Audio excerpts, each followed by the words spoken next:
ကြာသာပတေးဂျိုကြီးက2025ခုနှစ်မေလ15ရက်နေ့မှာပြည်သရာသီကနေမိထုံရာသီကိုကူးပြောင်းမှာဖြစ်ပါတယ်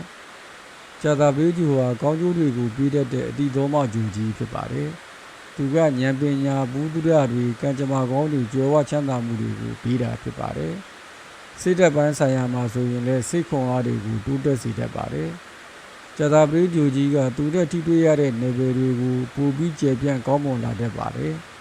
အခွင့်အလမ်းတွေကိုယူလာတတ်တယ်လို့တစ်ဖက်ကလည်းပညာရပ်ပိုင်းဆိုင်ရာသင်ယူမှုသင်ကြားမှုတွေကိုအားပေးတာဖြစ်ပါတယ်။အကောင်းမြင်တတ်တာစာနာနားလည်တတ်တာအမှန်ကိုအမှန်တမ်းခံစားတတ်တာတွေကိုပေးတတ်တဲ့သဘာဝလည်းရှိပါတယ်။မိထုံရာသီကတော့ဗိုလ်ထူးဂျိုဆိုမှုတဲ့ရာသီဖြစ်ပြီးလေတဲ့သဘောနဲ့တည်ငြိမ်မှုနဲ့လှုပ်ရှားမှုသဘာဝနှစ်ခုလုံးရှိနေတဲ့ရာသီဖြစ်ပါတယ်။သူကဉာဏ်ပညာပိုင်းတွေဆက်သွယ်ရေးပိုင်းတွေစူးစမ်းလေ့လာတာတွေသဘောနာဉာဏ်ရှင်တာတွေသင်ယူရတာတွေသတင်းချက်လက်ဖလှယ်တာတွေစတာတွေကိုတွန်းဆိုတာဖြစ်ပါတယ်။ဒါကြောင့်မိထုံရာသီကစိတ်ပိုင်းဆိုင်ရာအတက်ကြပြီးလူမှုဝန်းကျင်တွေနဲ့အများကြီးဆက်နွယ်နေတာဖြစ်ပါတယ်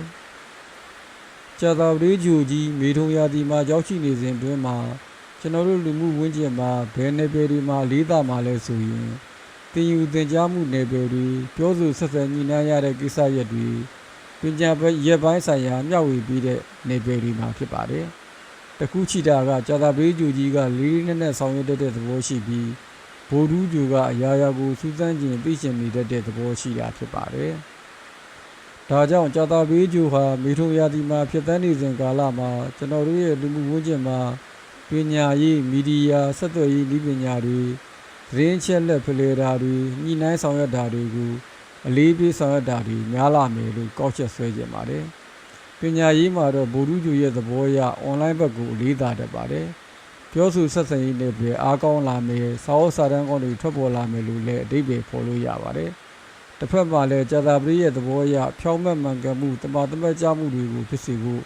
တွန်းအားပေးသလိုဖြစ်နေတာကိုတွေ့ရပါတယ်။ကြာသာပတေးဂျိုနဲ့ပတ်သက်တဲ့ဆောင်ရန်ရှောင်းရန်တချို့ကိုမျှဝေရရင်ပထမတစ်ခုကတော့ဒီနှစ်တွင်းမှာလုပ်ငန်းသစ်လုပ်မယ်ရှက်ထွင်မယ်ပညာလိလာစီးပူးမယ်ကြီးကျယ်တဲ့သဘောတူညီချက်တွေစာချုပ်တွေချုပ်မယ်ဆိုရင်ရေဘူးရအားဖြင့်တော့ကြာသာပတေးဂျိုနဲ့ဖုန်ချနှက်ခက်ရှင်တဲ့ရက်တွေဖြစ်တဲ့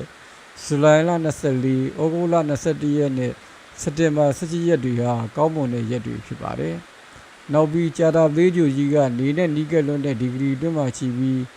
လောင်ကျွမ်းမှု conversion ဖြစ်နေတဲ့ကာလဖြစ်တဲ့ဇွန်လ13ရက်ကနေဇူလိုင်လ6ရက်အတွင်းမှာတော့အထက်ပါကိစ္စရပ်တွေကိုတတိထားလို့တော်တင်ပါကြောင်းတင်ပြပေးလိုက်ပါတယ်ခင်ဗျာ။